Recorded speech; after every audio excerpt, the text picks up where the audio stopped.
जय श्री राम दोस्तों लाइट का थोड़ा प्रॉब्लम है, पर साउंड का कोई प्रॉब्लम नहीं है, इसलिए आप बने रहिए मेरे वीडियो में। फ्रेंड, आज मैं आपके लिए बहुत ही अच्छा टॉपिक लेकर आया हूँ, गोस्वामी तुलसीदास।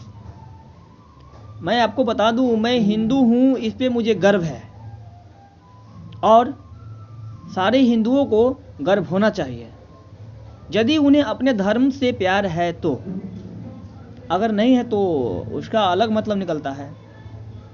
तो भाई, हम ये सारी बात जो एक्स्ट्रा बात है उसे हम बाद में बात करेंगे, उसके लिए हम एक नेक्स्ट वीडियो बना देंगे अगर आप चाहेंगे तो। लेकिन अभी जो गोस्वामी तुलसीदास का मैं जीवनी बताने जा रहा हूँ, वो बहुत ही मज़ेदार और बहुत ही रोचक स्टोरी है। दोस्तों, स्टोरी मैं सुनाऊंगा वो, लेकिन उससे पहले आप मेरे चैनल को सब्सक्राइब, लाइक और मेरे वीडियो में क्या कमी है, आपको किस तरह का लगता है, अच्छा या ख़राब, मुझे कमेंट करके आप ज़रूर बताइए। तो फ्रेंड, स्टोरी कुछ इस प्रकार है। गोस्वामी तुलसीदास जी के बारे में हिंदू का बच्चा जानता है। वो रामायण को लिखे हुए हैं और वो बहुत बड़े महान संत भी थे। तो आइए हम उनके बायोग्राफी, उनकी जीवनी को पढ़ते हैं। दोस्तों, उनका प्रयाग के पास ऐसा लिखा हुआ है बुक में कि प्रयाग के पास चित्रकूट नामक एक ज़िला रहता है। प्रयाग के पास चित्रकूट ज़िले में रजापुर नामक एक गांव में राम दुबे और माता हुलसी नाम के, माता हुलसी मतलब आत्मा राम दुबे और हुलसी नाम के एक प्रतिष्ठित पति पत्नी रहता था। ठीक है दोस्तों। सन 1545 को सावन शुक्ल सप्तमी के दिन अभुक्त मूल नक्षत्र में उनका जन्म हुआ। किनका? तुलसीदास जी का। तुलसीदास पूरे 12 माह तक अपने माँ के गर्भ में रहा। दोस्तों, जब तुलसीदास जी का जन्म हुआ तो वो अपने माँ के गर्भ में पूरे 12 माह तक रहे। ठीक है, जबकि साधारण कोई बच्चा 9 माह होता है या 7 माह तक होता है।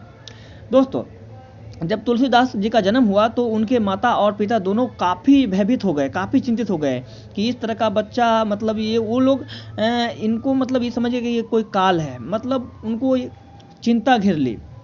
वो इस बात से बहुत चिंतित हो गए हैं।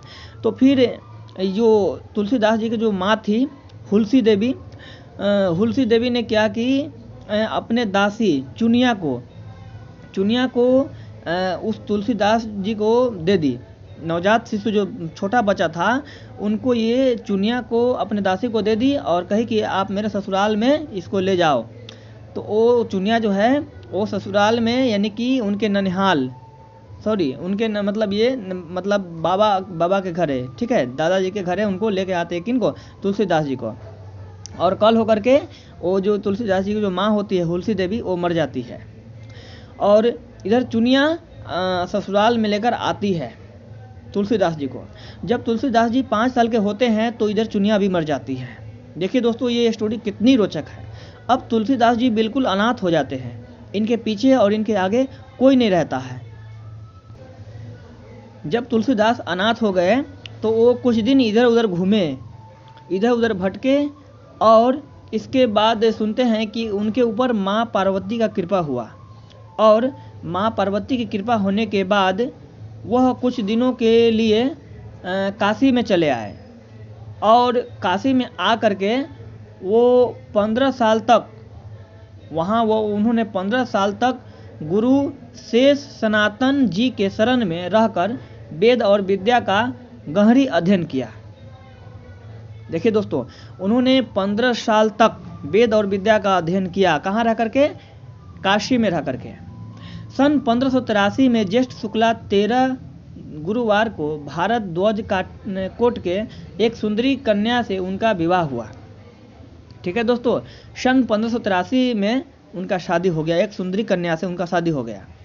अब देखिए दोस्तों, जब ये कहानी यहाँ पर बहुत मज़ेदार है।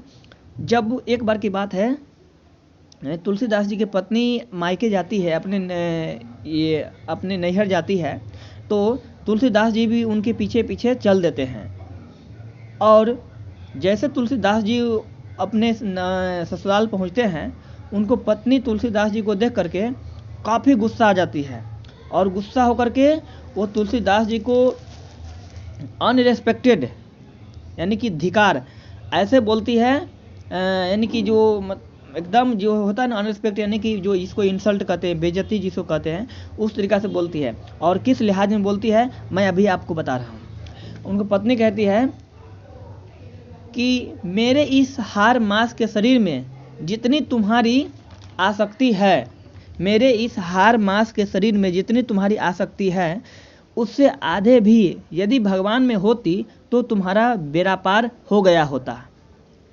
ये बात गोस्वामी तुलसीदास जी के दिल में चुभ गया, और उन्होंने मन में ठान ली कि मुझे अब गृहस्थ जीवन नहीं जीना है। उन्होंने गृहस्थ जीवन को त्याग करके और साधु जीवन अपनाया। और कुछ दिनों के बाद पहले तो वो अपने प्रयाग में आए। प्रयाग के बाद जब उन्होंने गृहस्थी जीवन त्याग दिया तो फिर उन्होंने काशी में रहने लगे। काशी में रह करके और उन्होंने अपने पिता को, जो उनके पिता जो डेथ कर गए थे, अपने पिता को बारे में उन्होंने काफ़ी अध्ययन किया, उस पर शोध किया। इसके बाद फिर उन्होंने काशी में आकर राम कथा सुनाने लगे, और इस तरह उन्होंने अपना जीवन व्यतीत किया। और भारत के सांस्कृतिक में, भारत के धर्म में, हिंदू धर्मों में उनका आज भी वो जिंदा है, मरे नहीं है, अमर है। दोस्तों वीडियो लंबी हो चुकी है, हम नेक्स्ट वीडियो में इसी तरह का और भी अच्छे वीडियो लाऊंगा। और आशा करता हूं आपसे कि जो भी मेरे वीडियो में आपको कमी दिख रही है आप मुझे कमेंट करें और बताएं। मैं सुधारने के लिए हमेशा रेडी हूं। हम फिर मिलते हैं नेक्स्ट वीडियो में। जय हिंद, जय भारत।